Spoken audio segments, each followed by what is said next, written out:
Good morning students. MA final economics की इस class में आप सबका पुनः स्वागत है। इससे पहले की क्लास में हम श्रम संघ का अर्थ, परिभाषाएं और एक प्रभावी श्रम संघ की विशेषताओं का अध्ययन कर चुके हैं। आज हम श्रम संघ के कुछ और महत्वपूर्ण पहलुओं से परिचित होने का प्रयास करेंगे। आज हम श्रम संघों का महत्व क्या है, श्रम संघों के लाभ क्या हैं, श्रम संघों से होने वाली हानियां क्या हैं और श्रम संघ की वित्त व्यवस्था क्या है, इसको समझने का प्रयास करेंगे। सबसे पहले हम श्रम संघ का अर्थ देख लेते हैं। श्रम संघ का अर्थ। श्रम संघ मजदूरी वेतनभोगी श्रमिकों का ऐच्छिक संगठन है जो विशेष रूप से औद्योगिक शांति स्थापित करने तथा श्रमिकों के अधिकारों एवं हितों की रक्षा करने के लिए बनाया जाता है। इसका मुख्य उद्देश्य श्रमिकों को अच्छी कार्य की दशाएं उपलब्ध करवाना तथा उनके जीवन स्तर में सुधार करना है। अब हम श्रम संघों को महत्व क्या है इस पर चर्चा करेंगे। श्रम संघों का महत्व अथवा लाभ। श्रम संघों के महत्व का अध्ययन 3 दृष्टिकोण से किया जा सकता है। सबसे पहले हम श्रमिकों के लिए इसका क्या महत्व है इसको देख लेते हैं। पहला पॉइंट है परस्पर बंधुत्व व सहयोग की भावना में वृद्धि। श्रमिक संघों से श्रमिकों में पारस्परिक मित्रता व सहयोग की भावना का विकास होता है। उनमें अपने अधिकारों के संबंध में जागरूकता बढ़ती है और इससे उनकी सामूहिक सौदा करने की शक्ति बढ़ जाती है। परिणाम स्वरूप पूंजीपति शक्तिशाली होते हुए भी श्रमिकों का शोषण नहीं कर पाते। दूसरा पॉइंट है जीवन स्तर एवं कार्य क्षमता में वृद्धि। श्रम संगठन श्रमिकों की आर्थिक, शारीरिक व मानसिक स्थिति को सुधारने के लिए प्रयत्नशील रहते हैं। फलते श्रमिकों का जीवन स्तर ऊंचा होता है और उनकी कार्य क्षमता बढ़ती है। नेक्स्ट पॉइंट है शिक्षा व अनुशासन। श्रमिक संघ शिक्षा, प्रसार आदि के द्वारा श्रमिकों में अनुशासन बनाए रखने में सहायक सिद्ध होते हैं, जिससे औद्योगिक शांति बनी रहती है। नेक्स्ट पॉइंट है उचित पारितोषण। श्रम संघ अपने अधिकारों के लिए लड़कर श्रमिकों को उचित मजदूरी दिलवाने का प्रयत्न करते हैं। जब श्रमिकों को उचित पारितोषण मिलता है तो वे पूर्ण मन से कार्य करते हैं। नेक्स्ट पॉइंट है औद्योगिक शांति व उत्पादकता में वृद्धि। श्रमिक संगठन देश में औद्योगिक शांति बनाए रखने का प्रयत्न करते हैं। फलते औद्योगिक उत्पादन में निरंतर वृद्धि होती है और देश उन्नति करता है। नेक्स्ट पॉइंट है कल्याणकारी की व्यवस्था। श्रम संघ अनेक ऐसे कार्य करते हैं जिनका संबंध सामाजिक कल्याण और श्रम कल्याण से होता है, जिससे श्रमिकों का मानसिक दृष्टिकोण विकसित होता है और उनकी कार्य क्षमता व कुशलता बढ़ती है। नेक्स्ट पॉइंट है आदर्श श्रम अधिनियमों के निर्माण में सहयोग। श्रम संघ लोकसभा में अपने प्रतिनिधि भेजकर श्रमिकों की आवाज़ सरकार तक पहुंचाते हैं। परिणाम स्वरूप सरकार भी अधिनियम बनाकर श्रमिकों को सुविधाएं देने का प्रयत्न करती है, जिससे उनका जीवन स्तर सुधर सके और वह देश के आदर्श नागरिक बन सकें। अब हम सेवा योजकों की दृष्टि से श्रम संघों का क्या महत्व है इस पर चर्चा करेंगे। सेवा योजकों की दृष्टि से महत्व। पहला है अधिक उत्पादन। आदर्श श्रम संघों के परिणाम स्वरूप श्रमिकों का मनोबल सदैव ऊंचा रहता है, जिससे वे अधिक उत्पादन करते हैं। नेक्स्ट है औद्योगिक शांति।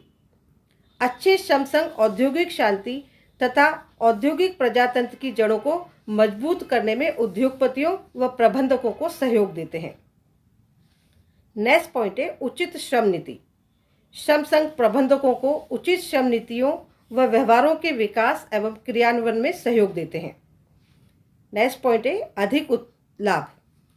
औद्योगिक शांति एवं मधुर संबंधों के परिणाम स्वरूप उत्पादकता में वृद्धि होती है और अंततः लाभ भी अधिक होता है। नेक्स्ट पॉइंट है शिकायतों आदि का सरल निपटारा।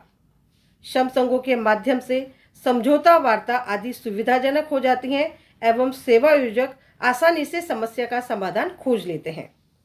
अब समाज व राष्ट्र की दृष्टि से श्रम संघों का क्या महत्व है इस पर हम चर्चा करेंगे।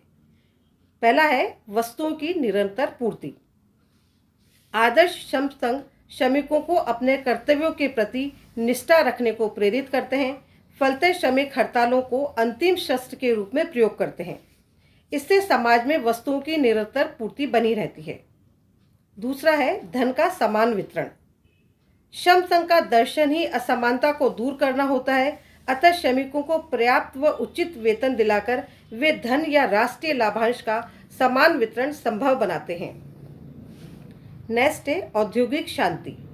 सौहार्दपूर्ण वातावरण का निर्माण करके श्रम संघ देश में शांति स्थापित करने का प्रयास करते हैं। नेक्स्ट पॉइंट है राष्ट्रीय आय में वृद्धि। औद्योगिक शांति एवं उत्पादकता में वृद्धि के परिणाम स्वरूप राष्ट्रीय आय में वृद्धि होती है। नेक्स्ट पॉइंट है सुदृढ़ औद्योगिक प्रजातंत्र। अपनी राजनीतिक क्रियाओं के माध्यम से श्रम संघ देश में औद्योगिक प्रजातंत्र की जड़ों को मजबूत करते हैं। अब हम श्रम संघों से होने वाली हानियों का अध्ययन करेंगे। श्रम संघों से हानियां। श्रमिक संघ का अर्थव्यवस्था में महत्वपूर्ण स्थान होने के साथ साथ श्रमिक संघ में कुछ हानियां हैं, उसको हम देख लेते हैं। पहला है औद्योगिक अशांति की आशंका। कभी कभी श्रम संघों के नेता अपने स्वार्थ सिद्धि करने के लिए श्रमिकों को गुमराह करके उनको हड़ताल के लिए विवश करते हैं। इसका परिणाम ये होता है कि औद्योगिक अशांति फैलती है, उत्पादन स्तर में गिरावट आती है और फलतः राष्ट्रीय आय में भी कमी हो जाती है। दूसरा है श्रमिकों की दलबंदी। श्रम संघ श्रमिकों के बीच दलबंदी की भावना को बढ़ावा देते हैं। श्रम संघ की जो कार्यकारिणी होती है उसमें चुनाव के कारण श्रमिकों में गुटबंदी आदि हो जाती है, जिसके कारण श्रम संघ स्वस्थ रूप में कार्य नहीं कर पाते। नेक्स्ट है स्वार्थ सिद्धि के साधन। श्रम संघों के नेता केवल राजनीतिक स्वार्थ सिद्धि करने के उद्देश्य से इनका नेतृत्व करते हैं, परंतु वास्तव में इनको श्रमिकों से अधिक सहानुभूति नहीं होती। नेक्स्ट है साम्यवाद की प्रेरणा। श्रमिक संगठन से साम्यवाद एवं समाजवाद को अधिक बढ़ावा मिलता है। नेक्स्ट पॉइंट है पदलोलुपता की भावना। ये देखा गया है कि श्रम संघों के विभिन्न नेताओं में प्राय पदलोलुपता के लिए संघर्ष होते रहते हैं, जिससे श्रमिक वर्ग का अहित होता है और श्रम संघ आंदोलन की जड़ें कमजोर हो जाती हैं। उदाहरण के लिए ओटी रेलवे यूनियन की कार्यकारिणी सभा के निर्माण के संबंध में नेताओं में आपस में झगड़ा हुआ, जो 2 वर्ष तक चलता रहा। इस बीच यूनियन की समस्त क्रियाएं स्थगित रहीं तथा मुकदमेबाजी में श्रमिकों की काफ़ी धनराशि बर्बाद हो गई और अंत में सरकार को इसका रजिस्ट्रेशन निरस्त करना पड़ा। नेक्स्ट है पारस्परिक मतभेद को बढ़ावा। कभी कभी श्रम नेताओं के पारस्परिक मतभेद के कारण सरकार की श्रम संबंधी योजनाएं बेकार व निष्क्रिय हो जाती हैं। उदाहरण के लिए उत्तर प्रदेश के कुछ औद्योगिक केंद्रों में कार्य समितियों में प्रतिनिधि के लिए श्रम संघ के नेताओं में झगड़ा हुआ और अंत में ये समितियां राजनीति का अखाड़ा बन गईं और परिणाम स्वरूप सरकार द्वारा इनको समाप्त कर दिया गया। नेक्स्ट है कार्य क्षमता व जीवन स्तर में गिरावट। औद्योगिक अशांति, हड़ताल व तालाबंदी की अवस्था में श्रमिक निर्माण कार्य में असमर्थ रहते हैं और उन्हें मजदूरी न मिलने के कारण आर्थिक स्थिति खराब हो जाती है तथा उनका जीवन स्तर गिर जाता है। इसका दुष्परिणाम ये होता है कि श्रमिकों की कार्य क्षमता में कमी आ जाती है। नेक्स्ट पॉइंट है आर्थिक विकास में गतिरोध। श्रम संघ कभी कभी आर्थिक विकास में बाधा प्रस्तुत करते हैं। वे मजदूरी बढ़ाने की अनुचित मांग के लिए दबाव डालते हैं, खास तौर पर जब अर्थव्यवस्था में मुद्रास्फीति के दबाव का प्रारंभ दिखाई देता है। श्रम संघों के दोषों का गंभीरता से मनन करें तो ये स्पष्ट होता है कि ये श्रमिक संगठन की त्रुटियां न होते हुए उनके नेताओं के दोष हैं, जो अपने संगठन के उद्देश्यों से विचलित होकर स्वार्थ साधक बन जाते हैं। वस्तुतः श्रम संघ समाज एवं देश के लिए कल्याणकारी संस्था है। अब हम श्रम संघों की वित्त व्यवस्था को देख लेते हैं। श्रम संघों की वित्त व्यवस्था। किसी भी संस्था या संघ को चलाने के लिए वित्त की आवश्यकता होती है। वित्त की कमी के कारण संस्था या संघ कोई भी कार्य समुचित ढंग से नहीं कर सकते। श्रम संघों की आय का मुख्य साधन सदस्यों का चंदा होता है। श्रमिक संघ अपने चंदे की रकम समय पर वसूल नहीं कर पाते हैं, जिससे उन्हें प्राय वित्त की समस्या रहती है।